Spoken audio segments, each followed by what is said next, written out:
What's up, Etsy sellers? My name is Dave and welcome back to my channel. If you're new to this channel, please consider subscribing. I do new videos all the time on Etsy success. Today, I'm going to be answering a few questions I've got on my YouTube channel here. I get a lot of questions every day, so I can't guarantee that I answer all of them. So I'm going to be making videos like this. If you have a question about Etsy, put it in the comments below and I may or may not get to it. If you want to ensure that your questions be answered, I recommend my coaching package, which you can click the link in the description below and go right here to the Etsy coaching, where we talk back and forth via email, and I answer all of your questions in depth with all of my knowledge and experience from Etsy success thus far. It's hands down the best way to get a hold of me and the best way to get all of your answers or all of your questions answered in the best way possible. It will definitely help you move forward much quicker rather than fumbling around on YouTube through various Etsy YouTube channels, etc. Lots of people have had great success with my tips and coaching. With that being said, let's get right on with it and let's start the video. So the first question we have is, let's go with this one. Okay, hello Dave. I've watched many of your videos, learned from them, and improved my sales. Thank you for your help. You're welcome. I have been thinking about things to ask you and things to suggest you may want to cover in future videos. Number one, do artificial favorites generated from Etsy teams truly improve listings? No, they don't. Inorganic favorites do not help your listings rank. They don't help them do anything.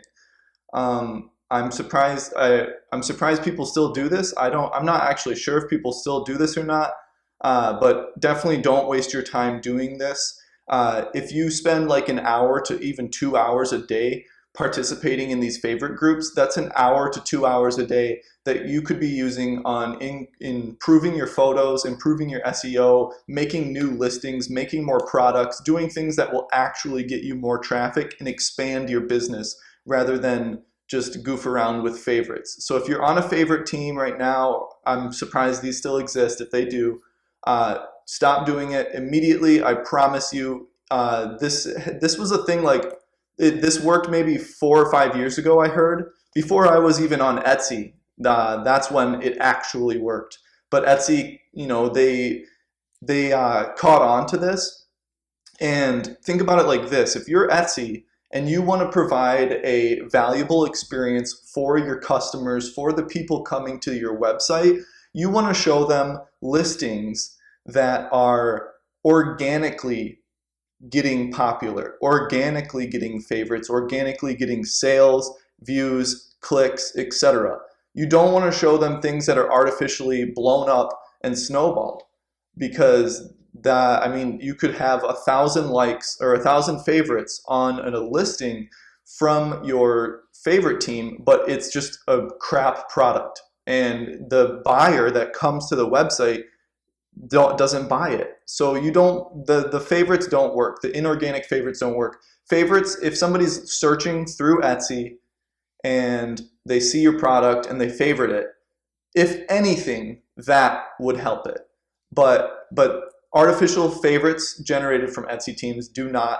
I hope I answered that in depth, because they don't help. And if you're spending your time on stuff like that, please stop. Please make new listings, make new photos, make more products, expand your business, and expand it outwards. Cool. Number two, should you keep old listings that don't really receive any traffic? This is a good question. You can, and you don't have to. So you can keep them because according to Etsy, these, I forgot where they answered this question, so don't write this in stone anywhere, but according to Etsy, each individual listing's quality score or rank doesn't affect your entire shop. That's what Etsy said somewhere. I forgot exactly where, but Etsy themselves said this. I don't know if I fully believe it or not, because I've had experience in both directions with this. So if you have a really old listing that's not receiving traffic, I would either, you could put it on sale for a large amount, like 30 to 40, 50% off. Do that for like a week or two, If it doesn't sell, then delete it or deactivate it. And you can, if it's a product that you're continuing to sell, or if it's a one of a kind, just make a new listing for that product and give it a new title, new tags. Try a new photo with the main photo, because that main photo is what attracts people's eyes when it shows up in search results, and that affects the click-through rate. And Etsy has confirmed this, and it makes a lot of sense. The click-through rate helps you rank immensely. If somebody sees a really cool product and tons of people are clicking on it just based on that photo, that's increasing the click-through rate. Why wouldn't Etsy's algorithm say, oh, this is cool, this is gonna rank? Or that would be one small factor, or one pretty good sized factor in its ranking capability, along with how many sales it's had, etc. Organic favorites, etc.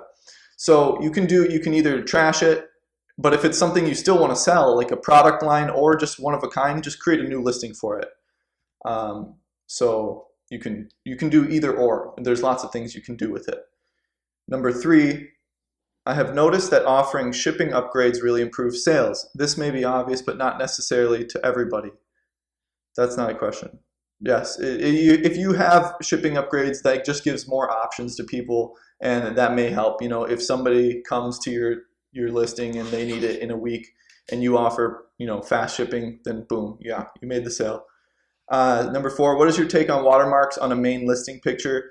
It's up to you to decide, because people steal photos from Etsy all the time. I even had a video on this past summer in 2018. Somebody from AliExpress took my photos and we're selling like exact carbon copies of our bracelet designs. We don't know if they were using real beads or not. We don't know what they were doing, but they stole our photos. We contacted them and they took it down. But I don't know if anybody's done that again, but something that would prevent that is using watermarks. So it's totally up to you. I don't use watermarks currently, but it would be a good idea. Yeah, it definitely would be a good idea. Okay, thank you for your question, Seth. I hope I answered them in depth, and I hope everybody else got some insight from those questions. The next one it's a quick one. Just wondering, I'm selling t-shirts through Printful. Do you think I should auto-renew for listing or manual, because it's made to order and there's 9,000 in stock? So surely I don't get charged 20 cents per sale, right? No, you don't get charged 20 cents per every single item in your stock. If that's what you're asking, you only get charged for that one listing, no matter how much is in stock. And in terms of auto renew or manual renew, when you're creating a listing, I know that's it's an option when you're creating a listing. It doesn't really matter in my eyes, because I renew my listings. I keep them about 2 to 3 to 4 weeks, always renewed within that period. I don't let them get too old in terms of renewing. But if you have like a ton of things in stock and there's no way you can go through everything and see the dates and see when it's going to expire, then yeah, do auto renew. Then it'll renew after that listing period. Yes, you will get charged the 20 cents, but not for each item in stock. Cool. Thank you, Coyote. Next question. Do you know the cheapest way to market yourself online? I do tarot readings, so I know it's a lot different. In the past 7 days, I have had about 200 views but no sales. I don't have the money yet to invest in an SEO site, and Marmalade is not free anymore. Okay, there's a million ways to market yourself online for free. Just don't get spammy, whatever you do. In all the social media websites, Instagram, Facebook, Pinterest, etc. My personal recommendation for marketing online for free would be Instagram and Pinterest.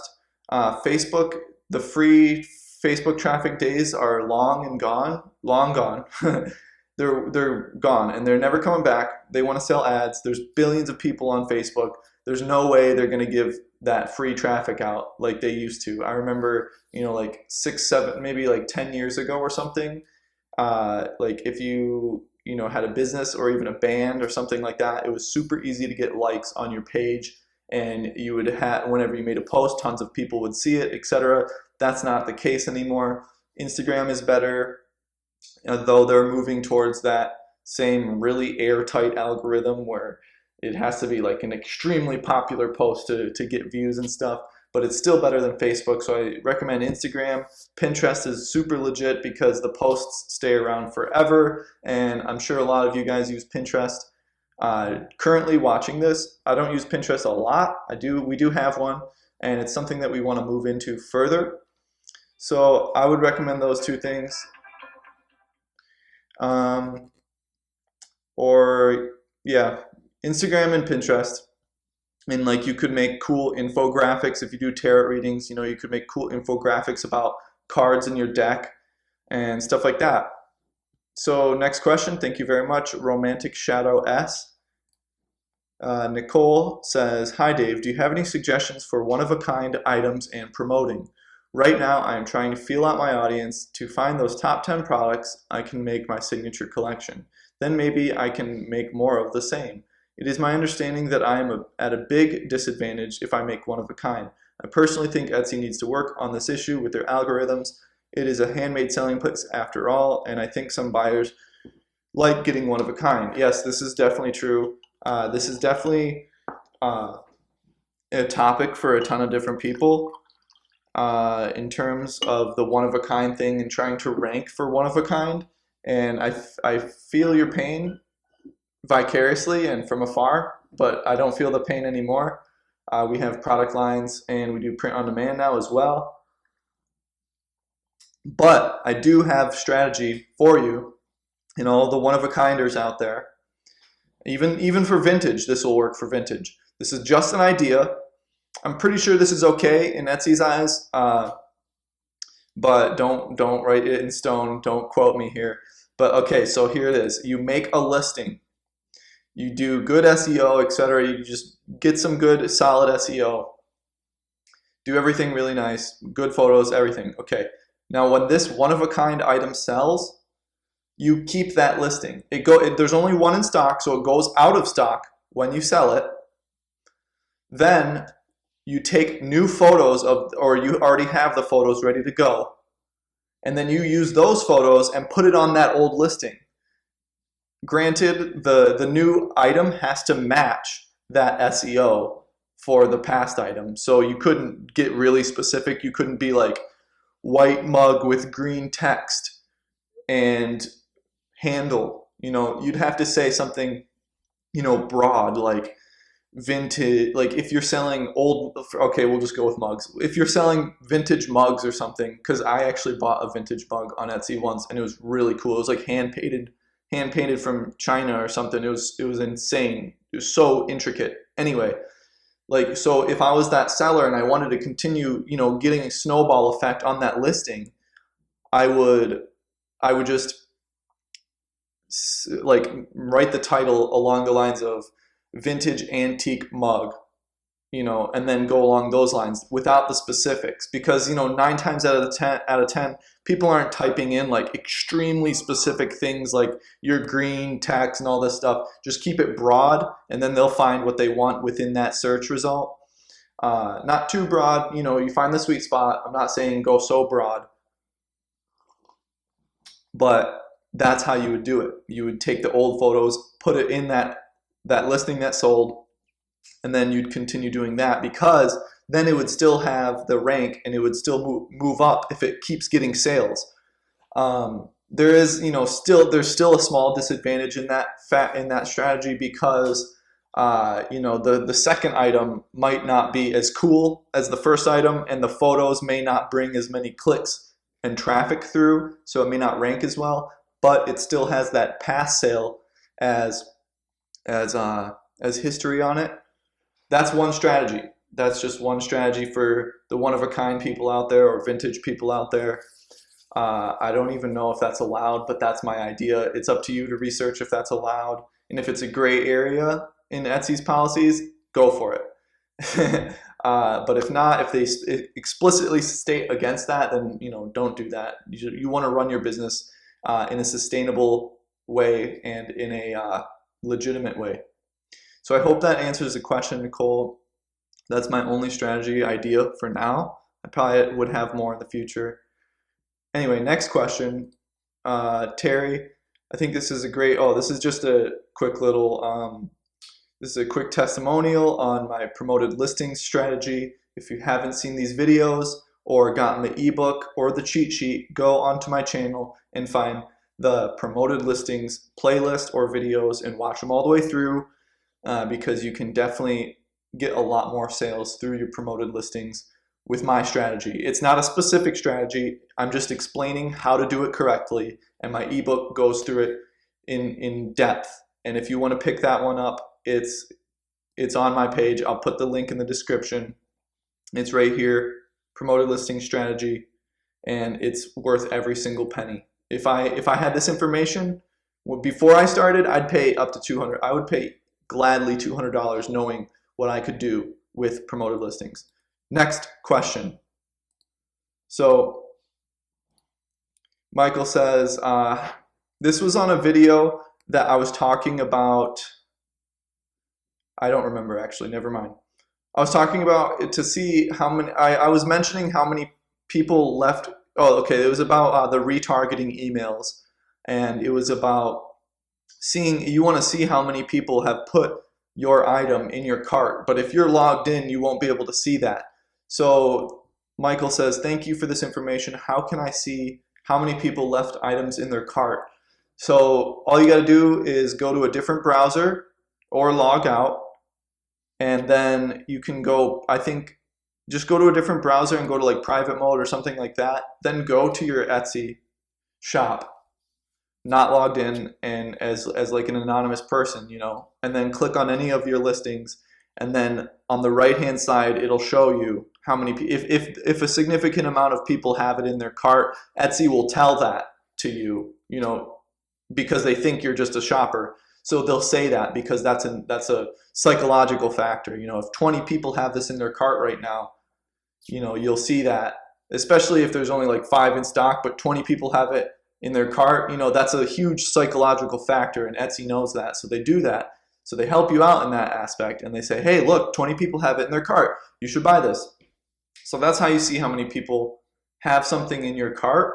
And that is useful to know if you want to do, if you're just curious about that and you want to do the Etsy retargeting emails and send people coupons that leave stuff in your cart, because maybe you're considering doing it, but you don't know if it's going to be worth it or not. So you could go and see how many people have stuff in your cart, and you could see like, wow, people do add stuff to their cart from my shop, and I should be using these retargeting emails. If you're not using them, start using them. They're definitely useful, and it's definitely a solid piece of e-commerce that you need. Every e-commerce site does it. All the standalone sites do it. You can do it with Shopify. You can do it everything. And Etsy was lacking that big time until they added that. So that's legit. My traffic and sales dropped by 50%. Do you give shop critiques? How can I contact you? I was doing shop critiques for a while. I just don't have enough time anymore. The best way to contact me, like I mentioned at the beginning of the video, is to get the Etsy coaching via email. I'll put the link in the description below, and I can answer every single question in depth. You get to ask a ton of questions. We don't have to schedule, a Skype session, nothing. You just send me an email with all your questions, and then I answer them in depth and tell you things you definitely would not have known previously, and it will help you immensely. So the best way to get a hold of me, the best way to use both of our time wisely. Otherwise, you're taking a gamble to see if I'll answer a question in the FAQ.